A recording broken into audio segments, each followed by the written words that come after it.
Hello, what is up mga ma'am, sir, sir, ma'am? Ako po si Ralph C. Frisong visual artist from Manila, and today we are going to customize the Jaded Toys Ryu Ultra Street Fighter 2 action figure. So I went ahead and dinisassemble ko na siya, tapos nisprayan ko na rin ng Bossni number 191 flat clear para meron tayong adhesive layer para pag nag-apply tayo ng pintura, kakapit lahat ng paints dun sa surface. And then we also have Hero Paints and Armored Komodo Paints, page 179 black, leather brown, earth tan, cobalt blue, light turquoise, and page 180 white.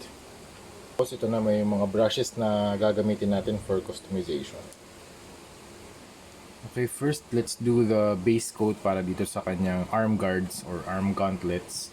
Pati dito dapat leather brown. Tinignan ko yung reference sa Ryu character design sa Ultra Street Fighter 2. Yung kulay ng kanyang gloves or arm guards ay brown. Okay, base coat natin muna to. Ayan, tsaka itong part na to. Ayan. Tapos sa head sculpt, we are going to use leather brown din para naman sa kanyang hair. Mag-apply tayo ng konting dry brushing dito. Okay. Para magkaroon ng konting highlights.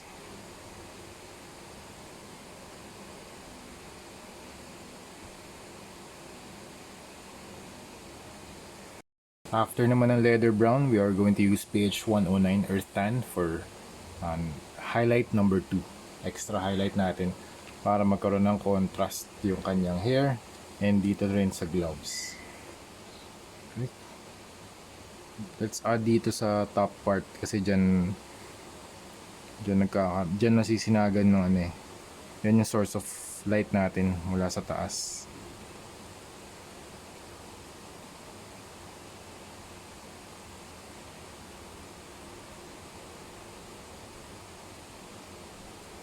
Okay, dito rin sa gloves para makita yung iba't ibang texture.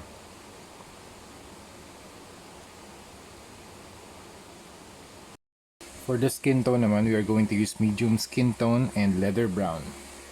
So, try natin dito sa likod.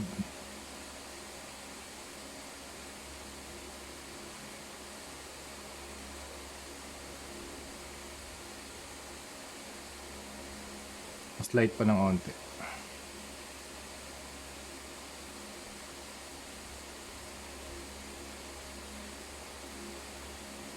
Yun. Okay. So, parang pre-shade yung ginagawa natin.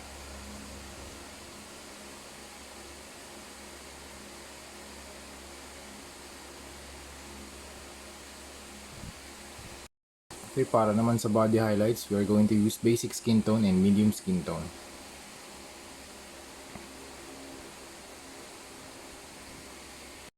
Okay, after this, pwede na tayo mag-proceed sa line art. So, gamit tayo ng PH 179 black para dun sa line art natin. So I'm going to use a finer brush para makapasok dun sa mga crevices. Okay. Try natin dito sa likod. Okay. So yung sa pagla-line art natin, pwede natin gamitin yung mga inking techniques kung paano tayo nag-illustrate sa papel, sa 2D comic books. We can do cross-hatching, something like that. Okay.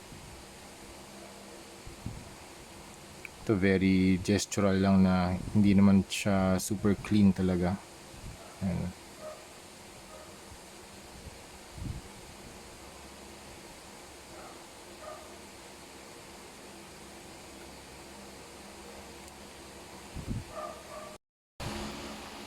Okay, pwede rin tayo gumamit ng Pilot Twin Marker. So this Pilot Twin Marker is available sa Shopee and sa Lazada. Tapos yung kanyang tips, dalawa. So you have the fine and the extra fine. So extra fine yung gagamitin natin for the detailing. Pwede tayong mag-add ng mga cross-hatching lines tulad nito dito sa kanyang body. Ayan. Add ako dito. Gusto kong maglagay ng cross-hatching. something like that, or ng lines na nag-indicate ng parang depth dun sa surface or dun sa muscle group. Yan, dito rin sa paa, I can do that. Yan.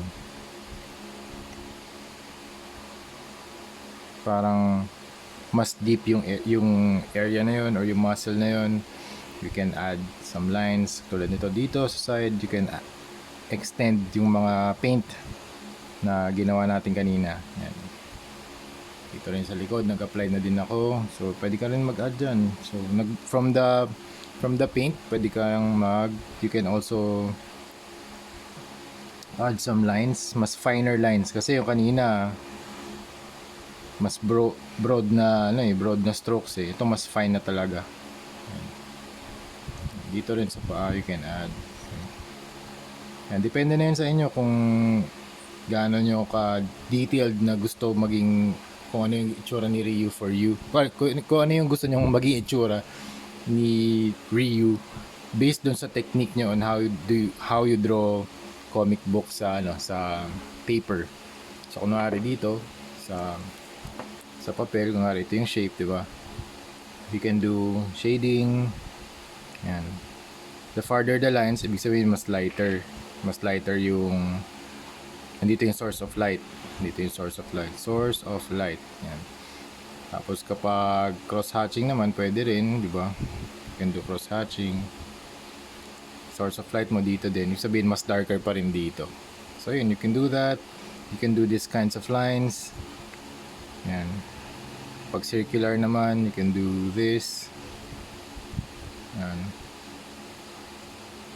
Ibig sabihin, dito yung source of light niya. You can have something like that. Parang shoulder armor. Yan. For the belt, we are going to use Hero water-based acrylic primer to add some highlights. Yung method na gagamitin natin ay dry brushing din para lang magkaroon na lumabas yung detail ng belt. Yan. Zoom in ko pa. Yan. So maganda pag preferably ang technique na ginagamit natin dito, going against the grain, para lahat nung lines against the grain matatamaan niya. Kasi pag along the grain, malalagyan ng paint yung mga deepest areas.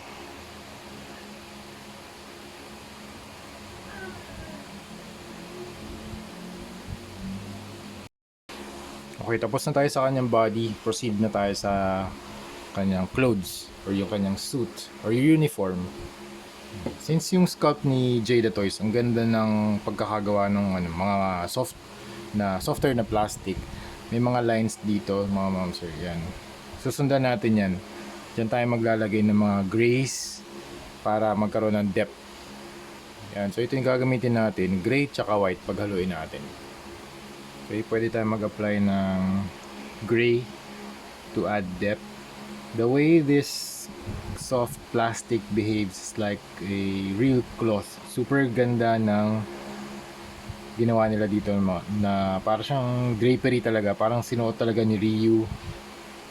Para pag in-equip mo to sa kanyang body, ganda ng effect. Para talagang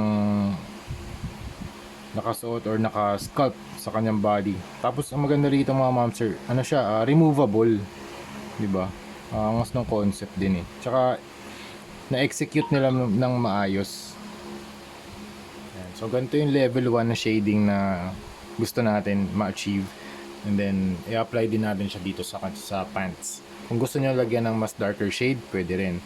Ang gagawin natin dito right after this, pwede na tayo maglagay ng black paint for the line art. Okay, dito naman tayo sa pants. Susundan lang natin yung mga creases. Ayan, meron namang mga sculpt dito eh. Ayan. Susundan lang natin yan. Ayan, don't be afraid to apply the paint. Diba? Kasi kunwari gusto nyo na parami yung dark, no? Pwede naman kayo mag-apply ng lighter color, diba? Okay, it's time to put black ink or black paint as line art dito sa clothes. Lagyan natin yung mga lines yung sa malapit sa mismong fold. Yan, something like that. Para siyang ink finish. Looks parang Street Fighter 4 na style. Very gestural lang, hindi super sharp ng mga lines. So it really helps kunwari meron kayong gustong gawing stroke. So latag nyo muna yung brush, tapos i-drag nyo pataas yan, para magkaroon ng parang grunge finish, yung hindi siya super smooth. Yan.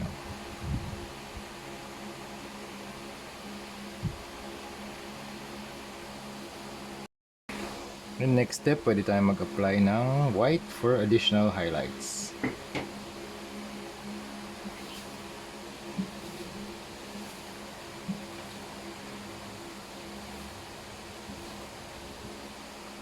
So yun mga mamsir, dito na tayo mag-paint sa Hadouken effect.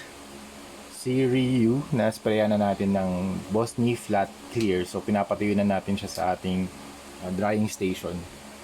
Okay, so first step, we are going to use PH179 Black from Armored Komodo Water-Based Primer and Hero Paints High Pigmented Water-Based Acrylic Cobalt Blue. Mix natin yung dalawa para makapag-create tayo ng darker shade. So ang process natin dito, dark, highlights, line art, and then highlights number 2. So that's the process. Okay, try natin dito sa deepest parts. Yan.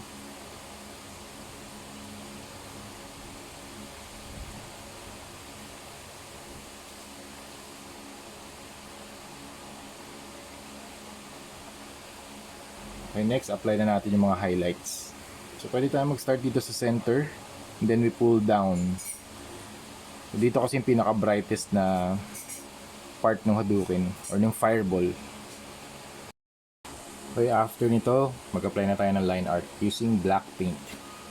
So, dun sa mga pagitan ng mga effects or mga lines or yung mga mold, mga sculpt, pagitan ng sculpt, you can do the darkest line there. Yan. So something like that. Pwede natin i-drag from the root, from left to right para magkaroon ng brush na effect. Yan. Parang gestural, parang in motion yung in motion talaga yung Hadouken na fireball effect. Yan, we are done with the Ryu Street Fighter project natin mga monster. So here's the face, here's the figure, then here's the belt, so here's the front, sa side, sa back, other side. Nasprayan na rin natin to ng Bosny Flat Clear para maprotektahan yung figure from minor paint scratches and minor paint rubs. So sa articulation, wala nang problema. You can still articulate, pero sa pag-handle ng mga ganitong klaseng action figures, be very careful kasi kung walang clearance yung mga joints, doon magkakaroon ng mga paint rubs. In this case, meron namang clearance yung mga joints, so no problem. You can stretch, you can turn the head, pero syempre be very careful. Yan, so pag nag-bend ka ng paa, ito, twist the waist, okay, something like that. Double jointed pa rin yung kamay, ay yung elbow. And you can still do poses something like this. Tapos pwede natin isuot ito mamaya. Tapos ito yung kanyang alt hands with the Hadouken. Ito yung Hadouken effect natin. Pwede nating lagay dito mamaya. Teka, suot ko lang to tapos lagyan natin ng belt. Okay, wala rin naman problema dito sa soft cloth. Super permanent ng mga paints and markers na ginagamit natin for the customization, kaya wala naman anything breaking or anything na nagto-paint chip, so that's a good thing. Okay, so ito na yung Hadouken pose niya, and then here's the Hadouken effect, something like that. Hadouken. So very happy ako sa sa gawa ni Jada Toys talaga. Super ganda ng gawa nila ng mga action figures. So excited na ako sa third wave. Yung third wave si Guile, si Cammy and si DJ. So yung second wave si Bison, Ken and Calcim. The next mga project natin ano pa ba? Si Fei Long, Chun-Li. So yan, isa-isahin na natin yan. Yung buong character line, gagawa natin ng customization like this. Okay, so yun lang mga ma'am sir. Thank you very much for watching and see you sa next video. Bye-bye!